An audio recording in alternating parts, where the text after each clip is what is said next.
خواهر گرامی، بسم الله و الحمد لله و صلاة و السلام علی رسول الله صلی الله علیه وسلم. این حکم شریعت است. خواهر گرامی، حکمی شریعت است. این از من خودم نمیگم، از من نمیگم، این قول اهل علم است. خواهر گرامی،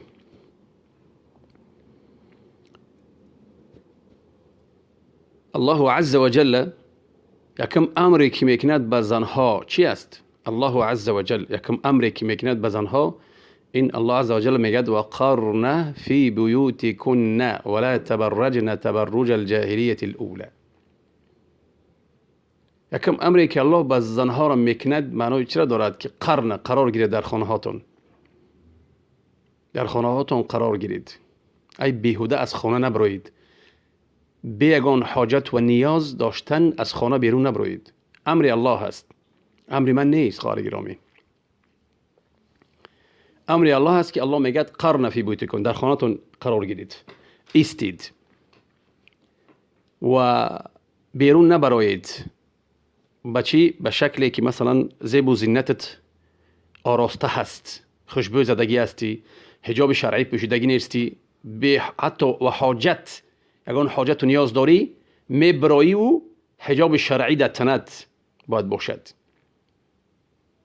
و خوشبویی نکرده، لباسای رنگارنگ نپوشیده. این امر الله است. بعد بینید که چخیل پیغمبر صلی الله علیه و آله چی میگد؟ میگد که نماز زن در خانهش بهتر است. یعنی از مسجد دنده در خانهش بهتر است. با میگد که در همون اتاقی که هست، حجره که هست، در همون حجرهش بهتر است از خانهش ده. یعنی خانه کلان است، اگر در از خانهش خواندن ده، در حجرهش نمازش بهتر است. میگه از حجرهش میگه در همون جایی که نماز میخواند، همون جای نمازگزارش بهتر است از حجرهش ده. یعنی بین زن میبرد میگه در همون جایی که چی است، یعنی که چقدر که پناهتر است از مردم، با او را میگه بهتر است. خیلی سر ما با تاجیکی میگم، برای که اگر با عربی گم شرطیم بازیات میشود. بینید همه خیلی دیگر وقتی که زنها را زنها را من نکرده است از مسجدی که خانه الله هست برای عبادت میروی. یکی چی میگفت؟ فلیخرجن تفیلات، ببرایند و خوشبویی نزنند، ببرایند و همه بدنش پوشیدگی باشد. از پوشیدنی سخت، یعنی که زنها را نمیشناختن که کی است. زنها را وقتی مسجد میرفتن نمیشناختن که این کی است. کدام زن کیست نمیشناختنشون، از بسیار پوشیدنی لباسی که همش محکم میکرد. بعد در دروازه زنها جدا بود، حتی در مسجد جدا بود که و دیگر راه براین، اول زنها براین بعد مردا براین. این همه با چی دلالت میکند؟ به همینه که دور بیستید از مردا، دور بیستید. وقتی که میرفتن زنها، پیغمبر امرشو میکرد که همش حدیثن، پیغمبر امرشو میکرد که در مابین راه نروید، در مابین راه نروید، در کنج راه روید. مردا را مزاحمت نکنید در نیمی راه، در کنج راه روید، یعنی به دیوال چسبیده روید. این به چی دلالت میکند؟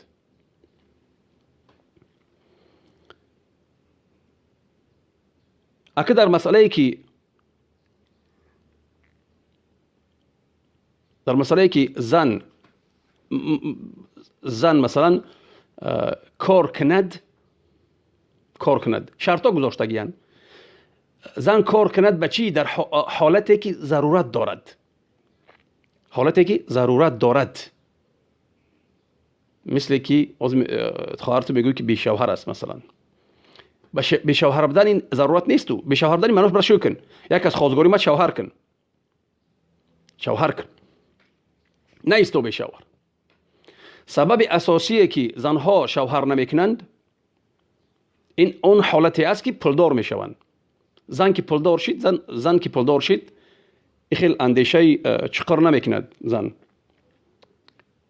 اندیشه چقدر نمیکند. پولدار کشید برای شوهر به شوهر احتیاج ندارد دیگه. شوهر نمیکند، میگه پول دارم چی به من با کسی در گردنم چی امر کند و ایتکن او تکن او خود پس فلان کن بیسمدان کن مرا امر کند. همین خیلی است. انا خلاصه این گفتیم که اگر که ضرورت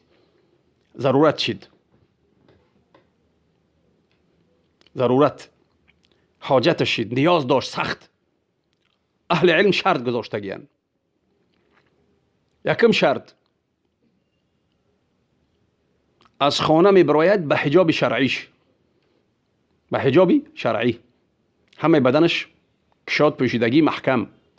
خیلی که در این لجنه دائمه سعودی میگه، دو عالمای سعودی مثلا میگن اگه پوشیدنش معنا چی دارد که معناش روشن پوشیدگی بدن، اصلا دو طرفا رو پوشیدگی هست، میگه همش محکم، بی خوشبویی، برآمدنش بی خوشبویی همش محکم. این یکم شرطش. حجاب شرعی داشتن با چی رفتن به جای کار، حجاب شرعی. در این مسئله گفته بودیم، خوشبویی هم حدیثا آوردیم، گفتیم که کسی زنی خوشبویی میزند و میبراید و مردم بوش میکشه ما زیناگر خلاص گفتیم. شرط دیم در همون جای کار میند مردان نباشن، قطعش در یک کار مردان نباشن، در همون خانه، در همون جا، در همون جای کارش مردان نباشن، یعنی اختلاط نباشد به مردا، همراهی به مردا نباشد. همراهی به مردم رو درس داریم، اختلاط درس داریم، حدیثا و آیات آوردگی من اگه فرد مرا گوش کنید، اختلاط نباشد، همراهی با مردها، برای که اختلاط چندین چیزها را میبیارد، از پس اختلاط همه چی میبند. یکمش که قطعی مرد یک جا ایستادن حرام است، سیم شیطان پیغمبر میگه ممکن نیست. دیم نظر کردن زن به مرد، مرد به زن، همون جایی که باشن نظر کردن گفتیم من کرده است. الله میگه که قل للمؤمنین یغضوا من ابصارهم، بگو برای مؤمنان که نظر خود از چیز حرام، زن حرام است، روی زن یک کردن بیگانه را نظر پایان کنن. همه خدیر امر میند زنکارا که قل للمؤمنات یغضضن من ابصارهن، چشماشون پایان کنن، نظر به حرام نکنن. سخنگویی می شود در جای کار، قطعی مرد سخنگویی می شود، زن است چرنو. اگر در بازار با تیمبولی باشد هزارها نمود مرد میبید، یا تاش گپ میتید، مثلا میبینه معقولش میشود، گپت میتید چیت میکند، هزارها معلوم است، به خود تو معلومه، خود تو میفهمی، و فکر در بازار است میفهمی. با الله امر میکند که اگر که وقتی که پرسیدنت آیت های خطاب به امهات المؤمنین های، به مادران مؤمنان خطاب است که وقتی که خطابت کردن باید به آواز نازک جواب نتی، خندیده و جواب نتی، نازک و خندیده و جواب نتی که اون انسانی در پیشت است خواهش تر میکند. بین چقدر اختلاط چقدر چی را میبرد، یعنی همراهگی. یکمش که من است قطعی در خانه ایستادن، سیم شیطان، دیم نظر کردن به تو و گپ زدن، همه این خطوات گام های شیطان هستند. اینا رو باید نکنن، همراهی باید نبیسته قطعی مرد یک جا. با مردها اگر گپ هم زد گپی چی زند، گپی همون کار تمام، غیر از این باید گپ نزند، همون کار هست همون کار گپ میزند. اومد همون خریدنی فلان چند صبح نه خصومه تمام رفت، گپی زیادی دوام دادن شخ کردن ممکن نیست. این شرطاشن، من نمیگم شرطا را، اهل علم میگن.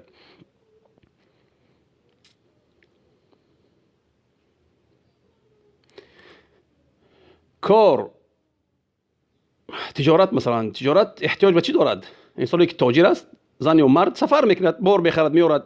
سفر کردن به محرمش ممکن نیست، سفر کردن به محرمش ممکن نیست، حرام است. لا تسافر المرأة الا ما ذی محرم، سفر نکرد مرد زن مگر با چی محرمش قطعی. اكد دودم زند فراموش نکنم، انا چیزی حلال باید فروشد، حرام باید نباشد. چیزی حلال باید فروشد، حرام نباشد. حرام باشد حرام می شود، پولی آمدگیش حرام می شود. یعنی همون چیزی که میفروشه حلال باشد. این شرطی نمیفهم چهارم پنجم بود. شرط دیگر برای چی الله میگه قرن فی بیوتکن، شرط سببش چی است؟ سببش این است که مادر در خانه برای چی است اصلا؟ مادر برای تربیت فرزنده است و خدمت شوهر است. شرط پنجم و ششم از تربیت فرزندات باید نمانی. تو کار که میبری مفهوم سر تو بگی میره فرزندات تا ببینی اصلا کی تربیتش میکنه کی نمیکنه، چون خدمت شوهر تام نمیکنی. اگه به شوهر باشی، یکی به شوهر باشی، کودک داشته باشی، با تربیت فرزندات کی میکنه اصلا؟ از تربیت فرزندات باید نمانی. فرزندا باید تربیت کنی. خلاصه ببین چقدر شرط ها هستند. همین شرط ها را اگه بکند اجبا که ندارد.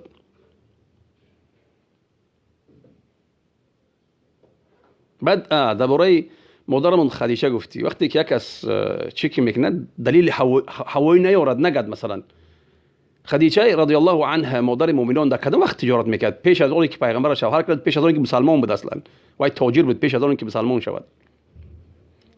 بعد کی را روان میکرد؟ پیغمبر صلی الله علیه و آله رفته بود برای اوقات میسره، برای تجارت سفر کرده بود و خیلی سفر نمیکرد. کی را روان کرده بود؟ پیغمبر صلی الله علیه و آله. آیا پیغمبر صلی الله علیه و آله وقتی که زنش گرفت وای کار میکرد؟ میتوند وای کار میکرد یا که نه؟ گپ در این. وقتی که مسلمان شد همه پول شده پیغمبر صرف کرد، برای همون حصار کرده بدن اگر که چرا گوش کرده باشی سیره را. بعد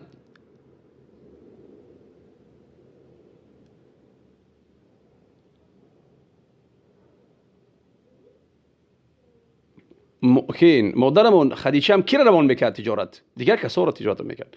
میتوند زن تجارت کنه که دیگر کس کار کند و در خانه بیستد. تجارت اگه اون خشته باروش برد پیش برد، اگه اون خشته باروش مردی نباشد پیش برد. ترا میتونه، شرط نیست خدیجه برای بشینه در اونجا. خدیجه برای بشینه شرط نیست. خیلی ببینید که چی مسئله ها هست. قول من نیست، قول الله و رسول و چی اهل علم بیارد. شرط ها رو میگذارد. شرط ها از روی قرآن سنت هستند، شرط ها از من نیستند. بعد این است که وقتی که زن که پولدار شد دیگه به شوهر اهمیت نمیدهد. دیگه این خودم شاهدی حال شدگیم. چندین آیله ویران شدن به سبب چی؟ چندین آیله ها ویران شدن به سببی که زنک کار میکرد. جدا شدن، فرزندا بی پرستار ماندن، بی پدر ماندن، یا که مادرشو گرفت بی پدر ماندن، یا که پدرشو گرفت بی مادر ماندن. بسیار زن وقتی که کمتر سومدار میشه دیگه نه که شرط همینه که احتیاج ضرورت سخت داشته باشد، نه اینکه وای پولداری کلان است و با تجارت میکند. این شرط در این حالت برای درست نیست که وای برای تجارت کند. پول داره به زندگیش بسنده است. پولش تیاد یک از دیگه توپ تیاد تمام توپش میتیاد تجارتش میند و اخدا خانه میشن تربیت فرزنداش تربیت میگه دور از همه فتنه و از همه چی. بعد برمادن بیرون تیمبال بازار اصلا خودش فتنه است، اصلا خودش جای فتنه است که در اونجا در بازار کار شیطان ها فقط چیز دیگه نیست. شیطان ها در از همه بیشتر در بازارها هستند، هم شیطان های اینس هم جن. الله توفیق دهد همه ما را.